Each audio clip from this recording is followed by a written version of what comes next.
क्या आपने बहुत ध्यान से अपने बचपन की कोई तस्वीर देखी है?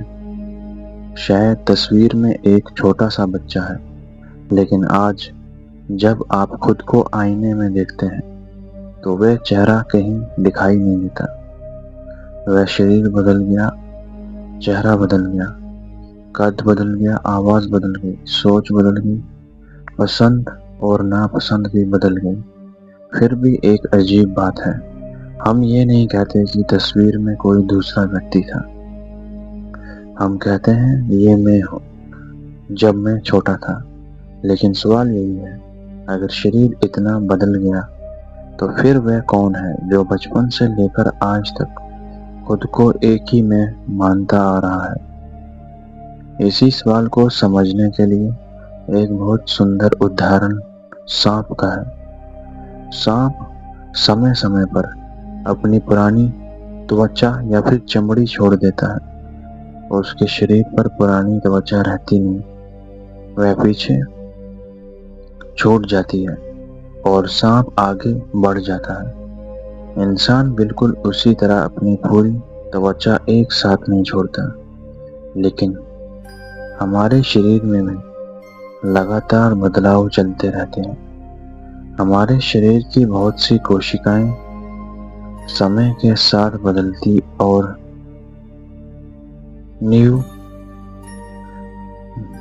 निवृत्त होती रहती है। शरीर बढ़ता है, पुराने ऊतक बदलते हैं, नए बनते हैं और उम्र के साथ शरीर का स्वरूप भी बदलता जाता है। बचपन का शरीर, जवानी का शरीर और बुढ़ापे का शरीर तीनों एक जैसे नहीं होते, लेकिन इन तीनों अवस्थाओं के बीच एक चीज लगातार मौजूद दिखाई देती है, मैं। बचपन में भी हमने कहा मैं, जवानी में भी कहा हम कहते हैं मैं, और अगर इंसान वृद्ध अवस्था तक पहुंचते तब भी वह कहेगा मैं। तो क्या हमारा मैं शरीर ही है? अगर शरीर ही मैं हूं तो बचपन का शरीर आज कहाँ है? जिस शरीर से हम बचपन में खेलते थे वह शरीर अब वैसा नहीं रहा। जिस चेहरे को देखकर माता पिता हमें पहचानते थे वह चेहरे भी बदल गए, लेकिन हमारी संस्कृतियों में वह बच्चा आज भी मौजूद है। हम कहते हैं मैं बचपन में ऐसा था, ध्यान दीजिए। हम ये नहीं कहते वह बच्चा कोई और था, हम कहते हैं वह मैं था।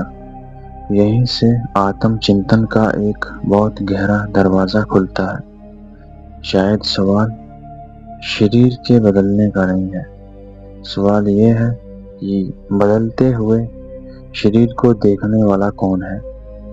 हम अपने शरीर को महसूस कर सकते हैं। हाथ मेरा है, पैर मेरा है, चेहरा मेरा है।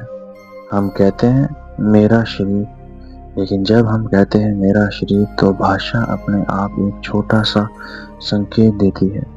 अगर शरीर मेरा है तो फिर मैं और मेरा शरीर बिल्कुल एक ही चीज है? यही प्रश्न हजारों वर्षों से दर्शन और आध्यात्मिक चिंतन का विषय रहा है। भारतीय दर्शन में आत्मा और शरीर के संबंध को लेकर अलग अलग परंपराओं ने गहराई से विचार किया है। उपनिषदों में बार बार मनुष्य को भारी पहचान से आगे देखने की प्रेरणा मिलती है। शरीर बदलता है, मन बदलता है, विचार बदलते हैं, भावनाएं बदलती है, लेकिन मनुष्य के अनुभव में एक निरंतरता बनी रहती है। कल हम दुखी थे, आज खुश हैं। कल किसी चीज को बहुत चाहते थे, आज शायद वही चीज हमें पसंद भी नहीं। विचार बदलते हैं, भावनाएं बदलती हैं, फिर भी हम कहते हैं कल मैं दुखी था और आज मैं खुश हूँ।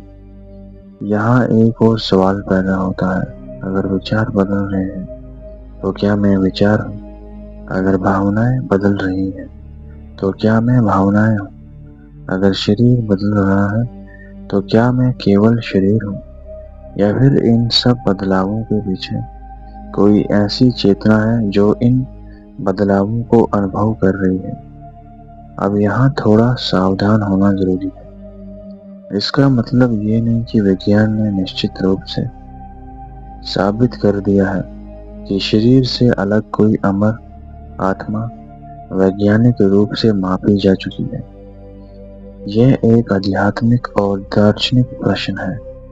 विज्ञान शरीर और मस्तिष्क में होने वाले बदलावों का अध्ययन करता है। दर्शन पूछता है, इन अनुभवों के बीच हमारी पहचान की निरंतरता का अर्थ क्या है? और अध्यात्म इससे भी आगे जाकर पूछता है, जिसे मैं कहता हूँ, वास्तव में वह है कौन?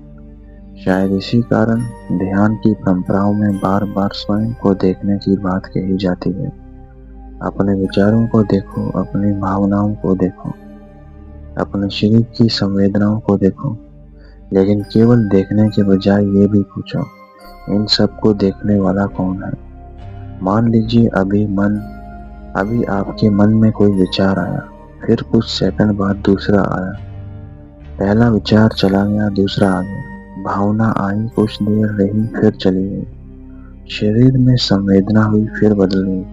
इस तरह हमारे अनुभवों में लगातार परिवर्तन होता रहता है, लेकिन हम हर परिवर्तन के साथ अपनी पहचान नहीं बदलते। यही बात इस पूरे विषय को रोचक बनाती है। सांप अपनी पुरानी त्वचा पीछे छोड़कर आगे बढ़ता है। इंसान भी जीवन में कई पुराने रूप पीछे छोड़ जाता है। एक बच्चा पीछे छूट जाता है, फिर किशोर अवस्था आती है, फिर युवा अवस्था, फिर उम्र के साथ शरीर और जीवन की परिस्थितियां बदलती जाती हैं। हर चरण में हमारा एक पुराना रूप समाप्त होता है और एक नया रूप सामने आता है, लेकिन भीतर से आवाज आती रहती है, मैं। शायद जीवन का सबसे बड़ा रहस्य ये नहीं कि हमारा शरीर कितना बदलता है, शायद रहस्य ये है कि इतना बदलाव के बीच हमारी मैं की अनुभूति बनी कैसे रहती है। और यहीं से एक बहुत गहरा आत्म चिंतन शुरू हो सकता है। अगली बार जब आप बचपन की अपनी तस्वीर देखो, तो सिर्फ ये मत देखिए कि आप कितने बदल गए। कुछ क्षण रुकिए, उस बच्चे को देखिए, उसकी आंखों को देखिए और खुद से पूछिए, उस समय जो कहा था, या फिर उस समय जो कहता था मैं हूँ, आज जो कहता है मैं हूँ, क्या दोनों के बीच केवल शरीर का संबंध है, या इस प्रश्न के बीच कोई और गहराई छिपी हुई है? शायद इस सवाल का अंतिम उत्तर किसी वीडियो, किसी किताब या किसी दूसरे व्यक्ति के शब्दों में नहीं मिलेगा, क्योंकि ये ऐसा प्रश्न है जिसे अंततः इंसान को स्वयं के भीतर देखना पड़ता है। शरीर बदलता है, विचार बदलते हैं, भावनाएं बदलती हैं, समय बदलता है, लेकिन इन सब बदलावों के बीच जो निरंतरता हम मैं के रूप में महसूस करते हैं, वास्तव में वह क्या है? यही प्रश्न शायद आत्मज्ञान की यात्रा का पहला कदम है। और शायद इसी वजह से असली सवाल ये नहीं है, मेरा शरीर कितना बदल गया। असली सवाल है, जब सब कुछ बदल रहा है तो मैं कौन हूँ? आज की वीडियो में बस इतना ही। मिलता हूँ आपके साथ नई वीडियो में एक और न्यू रहस्यमय टॉपिक के साथ।